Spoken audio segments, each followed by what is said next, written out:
today, dalawang bagay po ang ating titignan sa buhay ni Apostle Paul, and it's found in Acts 20. We'll read starting verse 17 to 27. Dalawang bagay po, the life of Paul as a missionary, all right, and the message of Paul na makikita natin later on in verse 24. Sasabihin ko na, the gospel of the grace of God. So the message will revolve around that. The life of Paul as a missionary, as a preacher, as a follower of Christ, and the message of the gospel. Can I ask everyone to please stand? Let's read Acts 20. If you have your Bible, verse 17 to 27. Now from Miletus, he sent to Ephesus and called the elders of the church to come to him. And when they came to him, he said to them, "You yourselves know how I lived among you the whole time from the first day that I set foot in Asia, serving the Lord with all humility and with tears and with trials that happened to me through the plots of the Jews. How I did not shrink from declaring to you anything that was profitable, and teaching you in public and from house to house, testifying both to Jews and to Greeks of repentance toward God and of faith in our Lord Jesus Christ. And now, behold, I'm going to Jerusalem, constrained by the Spirit, not knowing what will happen to me there, except that the Holy Spirit testifies to me in every city that imprisonment and afflictions await me." Verse 24, "But I do not account my life of any value, nor as precious to myself, if only I may finish my course and the ministry that I received from the Lord Jesus, to testify to the gospel of the grace of God. And now, behold, I know that none of you among whom I have gone about proclaiming the kingdom will see my face again. Therefore, I testify to you this day that I am innocent of the blood of all, for I did not shrink from declaring to you the whole counsel of God." Panginoon, marami pong salamat. I-bless mo ang preaching ng iyong salita. Panginoon, naway ito'y tumago sa aming mga puso. Holy Spirit, do your work. Open the eyes of our heart that we may see the beauty of this gospel, which you call the gospel of the grace of God, the gospel of Jesus, the gospel of the kingdom of God. I pray that at the end of this preaching, Lord, we will embrace the gospel of Jesus Christ and only the gospel of Jesus Christ. Thank you, God. Holy Spirit, be with us. In Jesus' name, and everybody say, amen and amen. You may take your seats. Again, let me read to you verse 24. "But I do not account my life of any value, nor as precious to myself, if only I may finish my course and the ministry that I received from the Lord Jesus, to testify to the gospel of the grace of God." Our framework for today, the life of Paul as a missionary and the gospel message that he proclaimed. Now, just a quick background, si Paul po, dati ang pangalan niya Saul. He was a Roman citizen, trained from the best rabbinical school in Jerusalem. His Pharisaic zeal for God's law and dedication to stopping the early spread of Christianity knew no bounds. Bago po siya naka-encounter ng gospel sa street of Damascus, he was the #1 persecutionist, if there's a word. He was against the way, the Christians, the preaching of the gospel. Why? He was zealous for the laws of God. Imagine, pwede pala yun, no? You can be passionate about something and yet be sincerely wrong about that passion. Interestingly, he was passionate about the laws of God. He was even trained in the best school during his time. And yet, he was sincerely wrong about his passion. Question, para may audience participation tayo, sino sa inyo, you have a passion and you know that you've poured out so much time and your resources towards that passion up until today. No, it may be a sport, maybe a hobby. Meron ba? I just want to hear maybe two. Yun, si Sir. Bigla kang tumingin sa prayer. Kopya niyan, Sir. What are you passionate about? Cooking po. Cooking. Wow, I love your answer. I love cooking. Anong pangalan mo? Carlo. After the service, could you approach me later on? I'll just pray for you. All right? Now, paano mo nakuha yung passion na yan na cooking? Sa parents po. Parents. Sige. Naka-on ba yung mic niya or props lang to? All right. Ayan. Okay. Sa parents mo. Yes po. So magaling magluto yung parents mo. Yes po. All right. Anong province ka galing? Bicol po. Bicol. Wow. One of the best food. No, best province to enjoy food trip. Galing kami dyan sa Naga and we really enjoyed that food. So up until now, ka pa? Nagluluto ka pa rin talaga? Wow. Yes, All right. So later on, you'll approach me, okay? One more. Thank you, Cooking. I'll remember that. I hope I remember your name. Carlos, tama ba? Okay. Max. Yan. Dahil tinuro ka ng kaibigan mo. What are you passionate about? Ano yung gustong-gusto mong ginagawa? Basketball. Basketball. Si Max po is 16 years old, tama ba? 15. Pwede kang tumayo para makita nila totoo yung passion mo. Alright. Anong height mo? 6'2". Hindi naman tayo nagkakalayo. Medyo magkadikit yung height natin. Kailang age ka nagsimula mag-basketball? Magkaroon ng interest about it? 7. Sige, gamitin mo yung mic. Huwag ka mahiya. Alright, tingin ka dyan para makilala ka. Baka may scout dyan. Baka nandyan si Danny ay makita ka. Alright. Your brother is there, si Jax, di ba? The Distrito Brothers. Abangan nyo to pag lumabas to sa PBA. May pa-autograph ha. Alright. So, what do you do during your weekdays? Pag sa school, how often do you practice basketball? Mga 5 days a week. 5 days a week. Balita ko, gumigising ka ng 5 a.m. just to play the game. Tama ba? Wow. So, you see, if you're passionate about something, thank you, Max.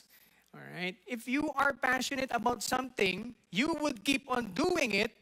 All right? You would pour out your time, your resources, everything that could enhance that passion. All right? Si Apostle Paul, sobrang passionate about the laws of God. Yun lang nga, mali yung pinagtuunan niya ng passion niya. Alright? Now, after seeing Stephen's life taken, he leads the first great wave of persecution against the early church. Imagine mo, itong tao na to, nung yung Stephen was being stoned to death, siya yung nagbigay ng approval. Sige na. Nakaupo lang siguro siya noon. Tinignan niya siya ng mga alagad niya. Tapos nung gumanon siya, alright, pinagbabato na si Stephen. That was his life before his encounter of the gospel of the grace of God.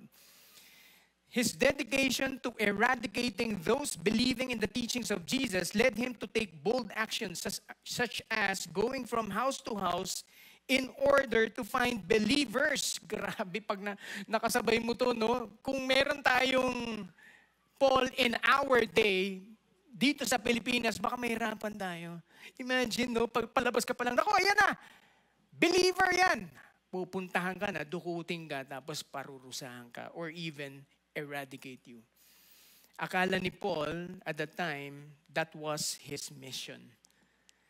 That would get him near to God, maybe. And I do believe all of us, at one point, we can relate to Paul's background. Lalo na pag nandito ka sa Pilipinas, we have a very religious background. No? Ako, galing po ako sa Catholic faith. And I thought, growing up, the way back to God is really to attend Sunday masses, be part of the ministry in our chapel. Naging po ako sa Kristan. Dati ako po yung nag-a-assist sa pare. Nagsusubo ng ganyan, no? So, hindi ko na ikukwento. Alright, baka maligaw ako. That was the life of Paul. You know, I realized that being right with God has nothing to do with religion. It will not earn my way back to our Heavenly Father. And I hope in the last few weeks you've been getting this. The truth is, because of our sinfulness, dahil meron tayong kasalanan, all of us have sinned and fallen short of the glory of God, we cannot go back. We cannot go back to God. Every one of us. That's our status. And because of sin, there's a penalty that needs to be paid. Yung kasalanan po natin, isang kasalanan lang. There is already a penalty. And the penalty is eternal separation from God. It's death. How many of you have been watching the Senate flicks? Di ba nakakapanggigil? Pag narinig mo yung mga sagot ng recorded pala to. So dahan-dahan lang. Pag narinig mo yung sagot ng mga resource person, manggagalaiti ka. Sasabihin mo, niloloko na tayo nito.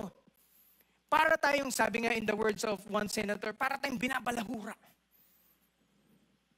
And in my mind, I want justice for the country. Marami naghihirap dito, Lord, parusahan mo. Dahil ang dami nilang kasalanan, Lord, parusahan mo. But come to think of it, all of us, one way or another, we are like them. Sinners who are in need of the grace of God. All of us, we cannot earn our way back to God. We cannot pay the penalty of our sin.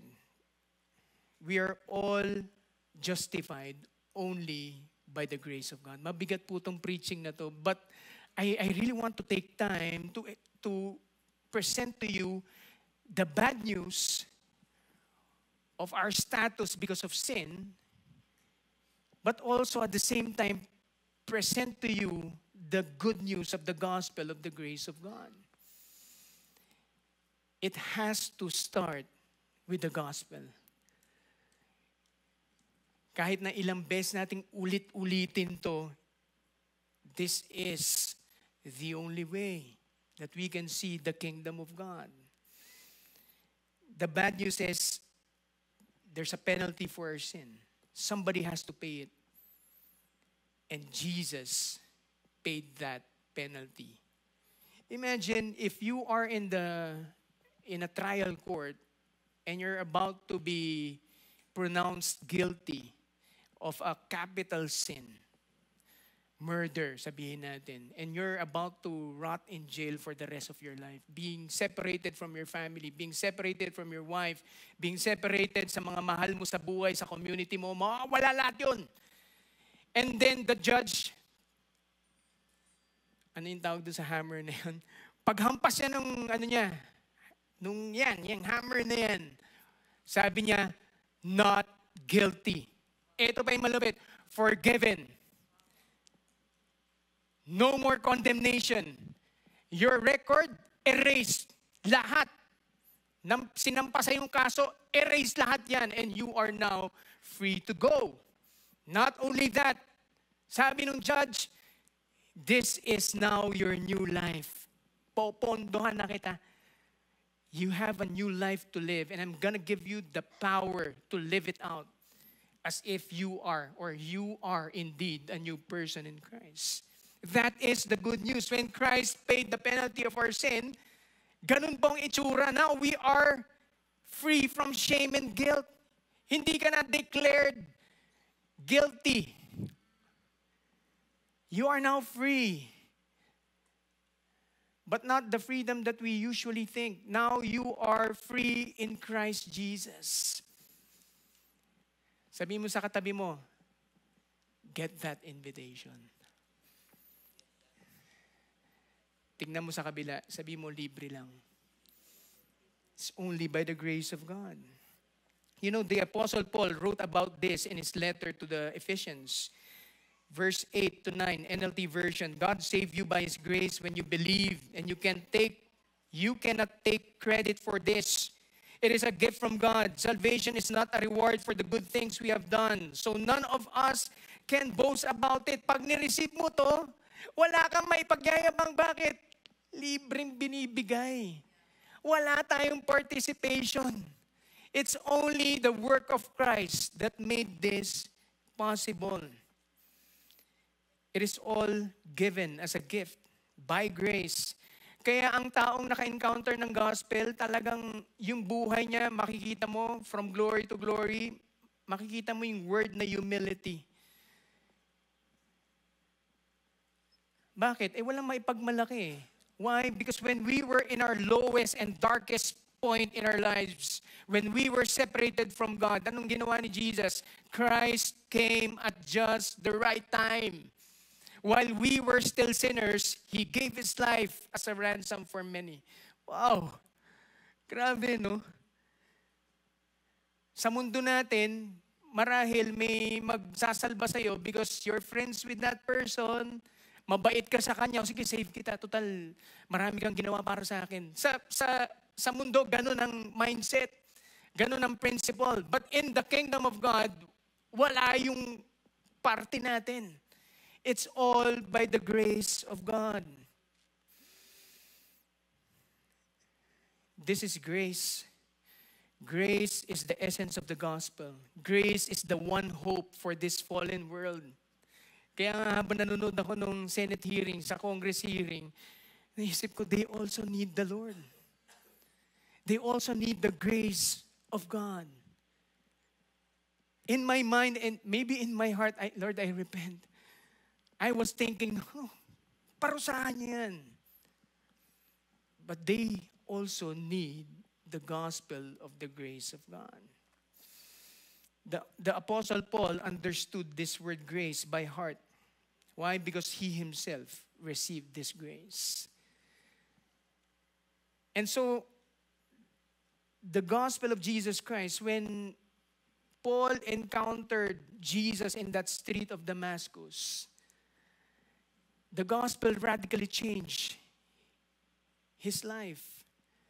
Binago ni Lord.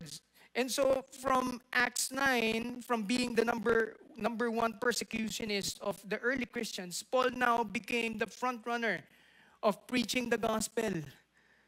Nagkaroon ng shift. Iniwan yung lumang buhay, and now, after repenting and turning away from that life of sin, the wrong passion that he had, now he turned to God. And hindi na bumalik sa old life. You know what he did? He traveled from one nation to another, sharing the good news of Jesus. Church, one thing. Everybody say one thing. One thing is very clear in the life of Paul. He went from place to place, regardless of trials and challenges, preaching one message. And that one message is the gospel of the grace of God. Isa lang po yung mensahe niya. The gospel. No? The true gospel. Now, tignan natin yung missionary life ni Paul and what we can learn from it even in our time today, how we can apply it. And so when Paul arrived at Miletus, pinatawag niya yung mga elders of Ephesus to meet with him. This is like his farewell conversation, farewell meeting with the elders. Dapat, pupunta siya ng Ephesus. Pero dahil time constraint, he needed to be in Jerusalem for the Passover celebration. Kinat niya yung trip niya. Pagdating niya sa Miletus, imbes na siya pa yung pumunta sa Ephesians, pinatawag niya yung mga Ephesian elders. And so this is the background of our text. It was emotionally packed. And you would see this at the end of Acts 20, makikita mo doon na nag-iyakan na sila. They hugged, they kissed Paul because they knew they will never see him again. This is Paul's third missionary journey. And so when the elders arrived, ito na yung opening statement ni Paul para sa mga elders. Verse 18, when they came to him, he said to them, "You yourselves know how I lived among you the whole time from the first day that I set foot in Asia, serving the Lord with all humility and with tears and with trials that happened to me through the plots of the Jews." You know, first observation, Paul's life was an open book. Walang tinatago si Paul. From the first day to the last, kitang-kita yung buhay niya. Paul knew that his new life in Christ was not his own. You know, Paul's life was consistent. What he preaches is backed up by his life. Kung ano yung pinipreach niya, yun yung nakikita ng mga tao sa buhay niya. Another observation, Paul was not just a preacher of the gospel. He was actually a pastor, a shepherd. No, hindi siya parang rock star. Yung pumupunta sa mga city or, di ba, ngayon, sino nga yung recently, sobrang hype yung ticket selling, 1.5 lang. Ha? Olivia Rodrigo, whoever that Filipina-American is. Pupunta siya dito, ginawang mura yung ticket, so talagang ang dami. Nag-crash yung website or yung ticket online selling. But did you know, Olivia will just go here and perform, maybe wave, take some pictures with fans, and that's it. She'll go where she needs to go. But Paul is not a rock star preacher. He lives among people. He cares for them. He shepherds them. He preaches the gospel to them. He encourages people with the word of God. Tumitira siya kung saan siya napupunta. Minsan 3 months, minsan 1 year, 2 years. He lives amongst the people. He loved the people. No? Hindi lang siya nakikihangout, nakikikaway-kaway. He invested actually his time, his life for the people. 1 Thessalonians 2:8, makita nyo dito, sabi niya, just as a nursing mother cares for her children, so we cared for you because we love you so much. We were delighted to share with you not only the gospel of God, but our lives as well. Grabe, no? You know, a person that is radically changed by the gospel, transformed by the gospel, ito yung makikita mong buhay. Kung dati, itong boss mo, walang pakialam sa'yo, pag na-change ng gospel yan, ano mangyayari? Now, he begins to see you in light of eternity. Now, he begins to see you in light of the gospel. Minsan, kumustahin ka niya, kumusta? Napansin ko, absent ka nun. What happened? May sakit ka ba? Masarap nung ganung boss, no? Hindi yung pagpasok mo, wala ka. Absent ka. Mamarkahan kita. A person that is transformed by the gospel is or changes from the inside out. You know, Paul actually had compassion on them. His way of demonstrating the gospel is by living the gospel life among them. Kaya importante po talaga ang buhay natin eh. How many of you would agree when you receive the gospel, nandito pa rin naman kayo sa mundong ito, tama? Hindi ka pa naman kukunin, Kuya Jun. Di ba, nung nireceive mo si Jesus, kailan yun? Anong year yan? 1999. Bakit hanggang ngayon nandito ka pa? Praise God. Right? Tama ba? Pag nireceive mo si Jesus, di ka naman, unless nung binabad ka sa baptism, di ka na pinaangat. You're still here. You're still in this world. But the scripture says, yes, you're in this world, but you're not of this world. Tama?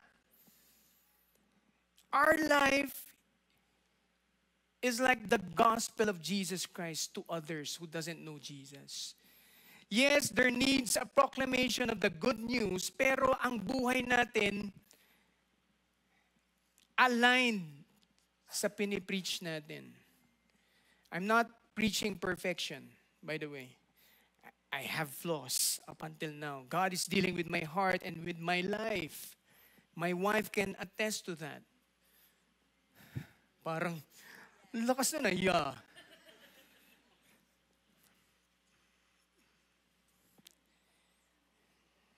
Paul's life backed up the good news that he preaches. You know, church, a life that testifies to the good news of the gospel of God's grace is a life for God and for others. Kaya yung verse ni Paul kanina, verse 18, I think, balikan natin yun. Sabi niya, and when they came to him, he said to them, you yourselves know how I lived among you the whole time from the first day that I set foot in Asia, serving the Lord with all humility and with tears. His way of serving the Lord is actually being with others, loving them. It's like a picture of the great commandment, the greatest commandment. Love God and love others. I don't know if you've already met a Christian who would say, I love God, but it's difficult to love this person. I love God, but please don't put me inside that group because there's someone there that I don't like. Niloko ko niyan, I cannot.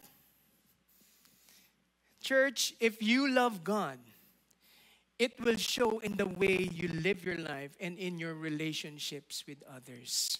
Forgiveness now will be seen in the way you live your life. Unconditional love, sacrifice. This is what you call a set-apart life. This is what we have been preaching for a year now.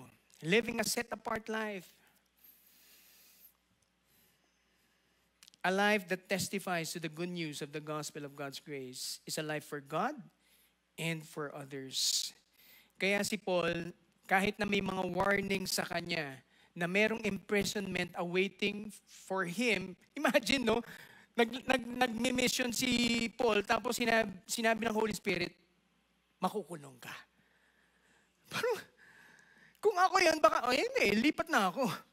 Punta ako dun sa walang kulong. Ayoko nga makulong. Gusto ko pa i-preach yung word ni Lord. Pero sa kanya, talagang makukulong ako. Sige, diretso. I'm gonna go there. I'm gonna visit those people, those churches. Why? Because I love them. Because I want to serve them. I want to encourage them. I want to build their faith. Paul would still go and preach the gospel of the kingdom of God. Yan ang itsura ng buhay na nakapalupot sa mabuting balita ng ating Panginoong Jesus. It's a life for God and for others. Just like the story of Francis from Myanmar. Hindi po to si Pastor Francis Cochongo. Alright? This is one of our full-time ministers in Myanmar. Yan. Alright? Now, Francis grew up as a Buddhist, believing that he was not such a bad guy.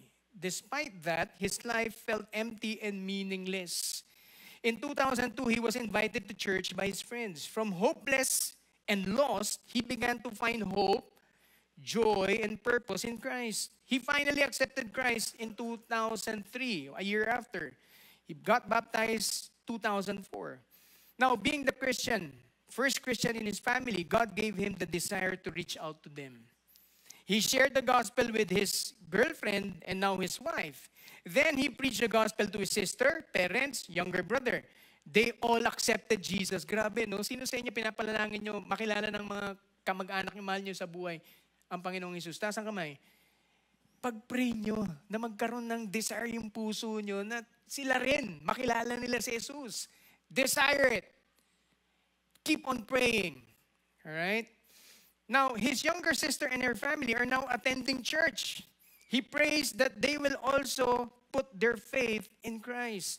One of the greatest challenges he faced happened in 2021. When the political unrest happened in Myanmar, he was working as one of the senior doctors in a government hospital. Now, the military junta that happened had a different agenda for doctors. They wanted the doctors to let those who are against the government not survive. Grabe, imagine mo, no? Parang patayin nyo lahat yan. They wanted the doctors to let those who are against the government not survive. And so despite the great risk, he and his wife decided to resign, which resulted to becoming part of the blacklisted in the government. Bam! While praying for what's next for them, God opened a door for him to serve our church full-time as a youth leader. Despite the seemingly challenging time in their nation, he knows that God is doing great things in and through our church. Now, his colleagues wanted him to go back to being a doctor and not waste his credentials. Grabe, no? Itong tao na to na naka-encounter ng gospel was ready to live that life for the gospel. Sabi niya, I personally don't think that I stepped down from being a doctor to becoming a church staff. I accept it as opposite. It is actually a promotion to serve the King of Kings and the Lord of Lords. Parang ang sinasabi niya, hindi highest calling ang pagiging doktor. For Francis, his calling was really at that moment to go full-time and help the church. Now, it doesn't mean, let me be clear, it doesn't mean that when you leave this, hindi to importante. It might be at that particular time, God called him to this season. Why am I saying that? Because I know some of you, you're a doctor. Maybe some of you, you're engineers, a business person. Only a few here are church staff, right? Maybe some of you, you're a teacher, a government employee. Wherever God called you at this particular time, that is where your calling is. Ang importante lang, how do you steward that calling and the ministry that God has given you? Now, Francis' vision is to reach and raise more students who will come to know Christ and will become the future godly leaders in Myanmar. Church, alam nyo, kahit hindi tayo full-time missionary, kahit na hindi ka pumupunta sa ibang bansa to preach the gospel, just like Francis, kahit na iba yung field nyo, we have the same gospel, I hope. We have, or our lives should be the same as our missionaries. What do I mean by that? Alive for God and for others. And so kahit hindi ka nasa nations preaching the gospel, kahit nandito ka sa San Juan, your life should be like a missionary. A life that is driven by the gospel of the grace of God. A life that is for God and for others. We preach the same gospel and we live the same gospel of the kingdom of God. Now, let me continue. Sabi ni Apostle Paul, verse 24, I do not account my life of any value, nor as precious to myself, if only I may finish the course and the ministry that I received from the Lord Jesus, to testify to the gospel of the grace of God. I want you to read this Message version. But there is another urgency before me now. I feel compelled to go to Jerusalem. I'm completely in the dark about what will happen when I get there. I do know that it won't be any picnic. For the Holy Spirit has let me know repeatedly and clearly that there are hard times and imprisonment ahead. But that matters little. What matters most to me is to finish what God started, the job the Master Jesus gave me of letting everyone I meet know all about this incredibly extravagant generosity of God. You know, Paul's life was nothing compared to the message he was carrying. When Paul said his life is worth nothing, hindi ito being careless or being carefree. Alright? I want that to be clear. Baka paglabas nyo dito, wala na akong pakialam sa buhay ko. Bahala na si Lord. Hindi po ganun yung pinipreach natin. Alright? Baka paglabas nyo sa main hall, sabi ni Pastor, bro, di na ako magtatrabaho. Wala akong pakialam sa buhay ko. Iwanan ko na tong asawa ko, praise God. Ginamit mo pang excuse, no? Sabi ni Pastor, okay to. Hindi po yun ang pinipreach natin. Paul was compelled by the message of the gospel because Paul knew that the gospel is the only thing in this world that can bring about genuine transformation. Romans 1:16, for I am not ashamed of the gospel, for it is the power of God for salvation to everyone who believes, to the Jew first and also to the Greek. Paul's life was anchored on the gospel of the grace of God. In fact, Paul's motto in life is this, to live is for Christ and to die is gain. Grabe, no? Talagang in-embrace niya yung gospel, the gospel of Jesus Christ. Kaya sabi niya in 2 Corinthians 5:14, for the love of Christ controls us because we have concluded this, that one has died for all, therefore all have died. And he died for all, that those who live might no longer live for themselves. Hindi na yung sarili mo yung iniisip mo. Yes, you're still working. Yes, you're still studying. Sa mga students, baka bukas di na kayo pumasok. Sabi ni pastor, pwede na mag-absent. No. But Paul was very clear that those who live might no longer live for themselves. Hindi na yung sarili mo yung iniisip mo. Your life now is for God and for others. The world would tell us to preserve our lives. Self-preservation. Ito po yung tinatrumpet ng mundo. Ipaglaban mo ang buhay mo. Kaya nga kahit na booking na, kitang-kita na dun sa org chart na pinakita sa Senado, lahat tahi-tahi na. Pero ang sagot, Your Honor, I invoke my right. Very controversial, no? The world would tell us, save yourself. Fight for what is rightfully yours. You deserve this. Sabi pa ng iba, you only live once. Grabe, YOLO. Sounds good. But you know, those statements, those principles that we see in this world is not the truth. Not anchored on the gospel of Jesus Christ. I read this from an article. Sabi niya, very few can make the statement that Paul made. For most of us do count our lives dear to ourselves. We want to hang on to life as long as possible. We exercise. Sino sa inyo nag-exercise? Tumatakbo, nagbabike para ma-lengthen yung life. Para mapasok kayo sa blue zone. Sino sa inyo bumibili ng healthy options na mahal? Yan. Pero healthy. Pero pag kumain ng sisig talaga, minsan lang to, pastor, sa Pampanga, kung bihira to.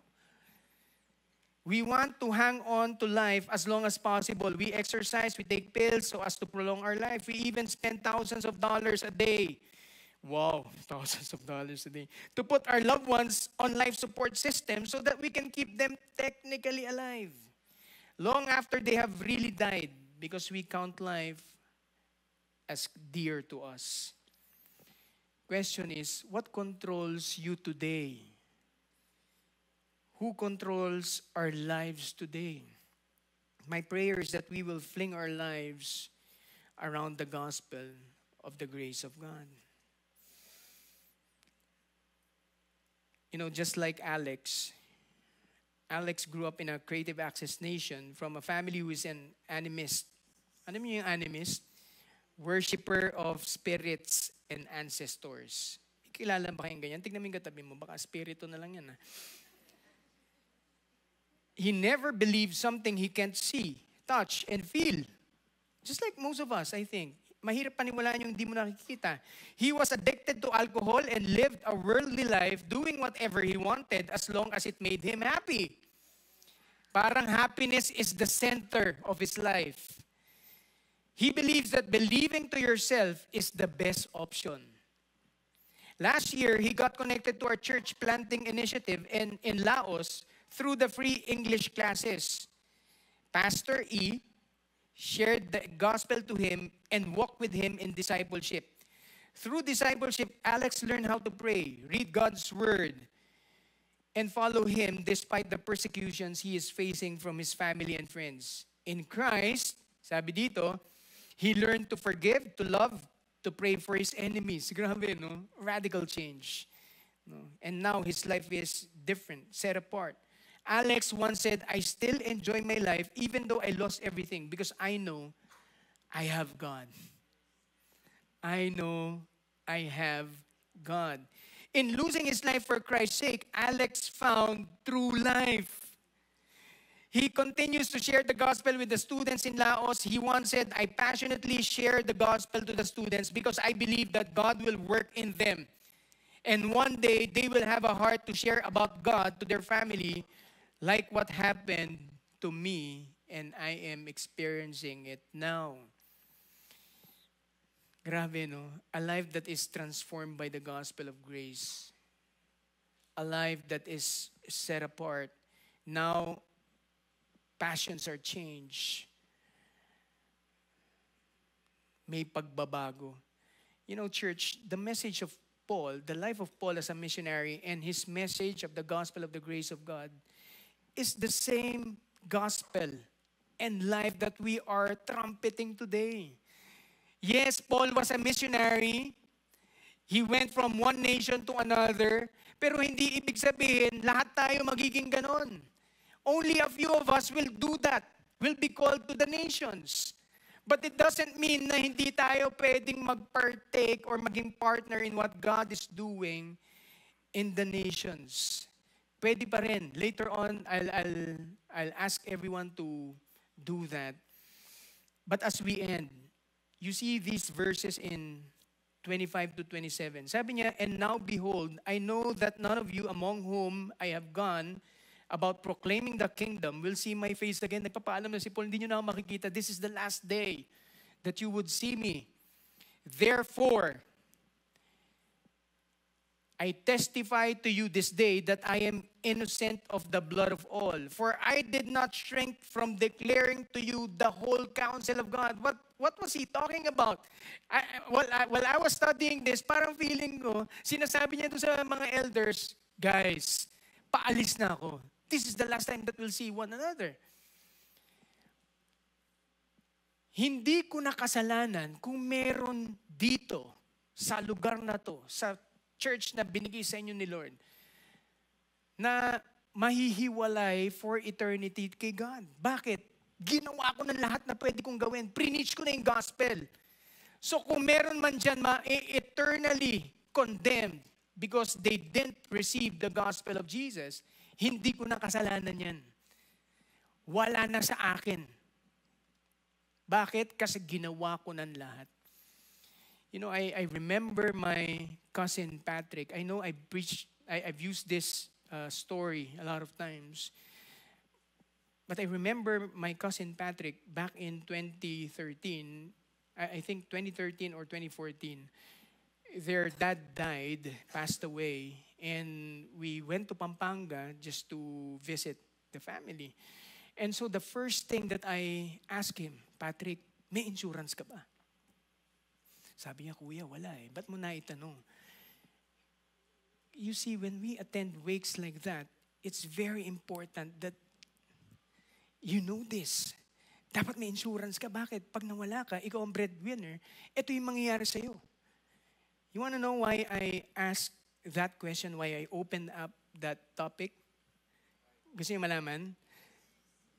The reason being is that during that time, 2013 to 2014, I was so passionate about what I was doing. I was a financial advisor. I teach Filipinos, Nax. I teach financial education just to make sure one family will never suffer when the breadwinner passes away. So mahalaga sa akin yun. So lahat ng pinupuntahan ko, yun ang opening statement ko, "May insurance ka na ba?" Why? Because I was so passionate about teaching insurance to whoever I meet. Bukang bibig ko, insurance. But I was wrong. Yes, that was my job. Nothing wrong about my job. But if there's one thing that I should be passionate about, it's not a life filled with security in this world. Pero kung meron man ako magiging passion, it's sharing the only thing in this world that can bring a person to eternity. Merong security that one day they will meet their Maker. And so after several years, or maybe 2 years, my cousin passed away without knowing the gospel. So I really cried. And I regretted that day that I didn't share the gospel to my cousin. This was the message of Paul. And my prayer and my hope is that you will not have that regret. Nakatabi mo na sa bahay, hindi pa niya alam na Kristiyano ka. Na nakakausap mo to sa office, hindi niya alam na you are a Christ follower. Nagtatago ka. Maybe hindi ka nahiya pero hindi mo lang alam kung anong gagawin mo. I hope and pray that we will not have those regrets that I had with my cousin, Patrick. Bigat. Lord, thank you. Thank you for the good news of the gospel of Jesus Christ. Lord, my prayer is that as we have received the greatest news ever, the only news that can turn around, that can transform, that can change a person's life, and Lord, the only thing in this world that can change the trajectory, the destination of one person, which is the gospel of Jesus Christ. Lord, my prayer is that you will give all of us the boldness, the courage, Lord, to share this good news to anyone and to everyone that you send our way, starting with our family, our friends, our schoolmates, our colleagues, our business partners, whoever it is, Lord. Yung makakasalubong namin sa tren, makakasalubong namin sa kalye, Lord. May we have that urgency, just like what Paul said. Having that urgency before us, compelled to go and share the gospel of our Lord Jesus Christ. Salamat, Panginoon. Thank you, God, for your grace. In Jesus' name, and everybody say, amen and amen. Now, before we close this service, I want to say this once more. Know God and make Him known. Know God and make Him known. Now, as I've said, hindi lahat tayo pupunta sa nations. Meron sa inyo, baka padala sa ibang country as OFW or as migrants. No? That's a different story. But my prayer, even if you are not a long-term missionary, even if you're not part of a 10-days missions, just like our team in Taipa, who's there right now doing an amazing job, preaching the gospel, connecting students to the church, you can still participate. How? First, we pray. Pastor, di ako marunong mag-pray. Pray from your heart.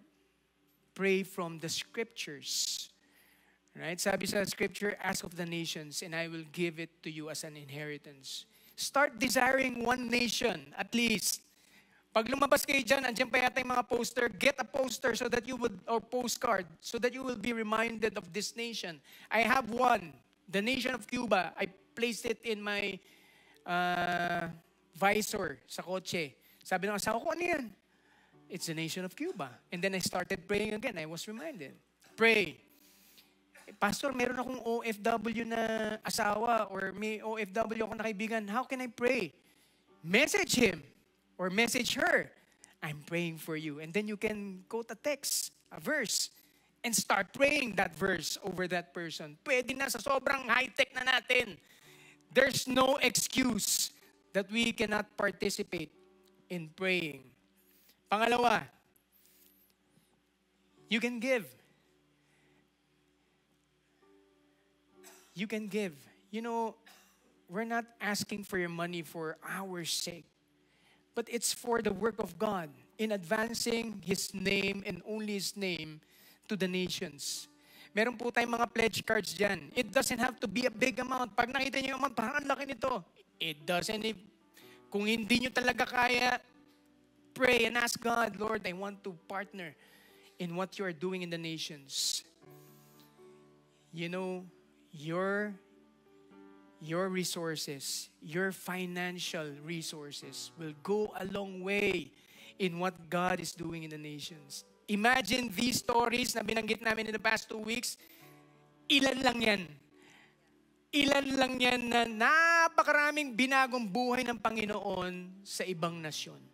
And so, aside from praying, give and partner with what God is doing in world missions. Lastly, if you feel a thug, you've been praying for a nation and sa tingin nyo, parang I'm called to go there. Don't go yet. Baka mawala na agad. May passport na ako, Pastor. I'll leave. Don't go yet. All right? I want to talk to you, talk to your pastor so that we can guide you and journey with you how to go about your new calling if you indeed heard from God. 3 ways to participate and partner with what God is doing in the nations. Pray. Everybody say pray. All of us should do that. Right? Give. You know, thank you. Shout, give. And lastly, go. Can I ask everyone to please stand?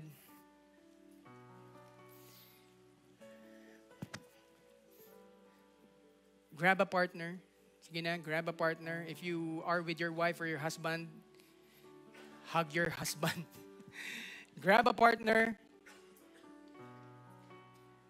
I want you to ask God, short prayer lang. Lord, give us one nation that we can start praying for. All right? We'll allot 1 minute lang. 1 minute starts now.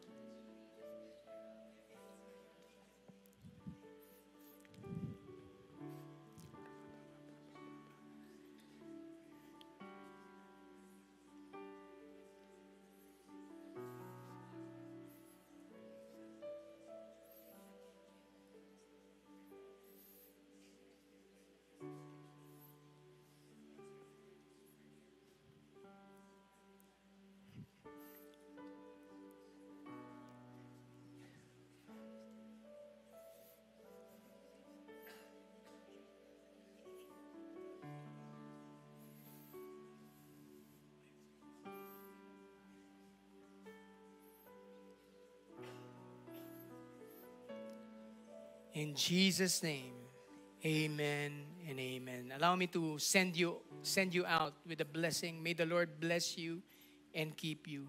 May He make His face shine upon you and give you peace. Declare His glory among the nations, His marvelous works among all the peoples. Yours, O Lord, is the greatness and the power and the glory and the victory and the majesty. For all that is in the heavens and in the earth is yours. Yours is the kingdom, O Lord, and you are exalted as head above all. Lord, bless every family represented here.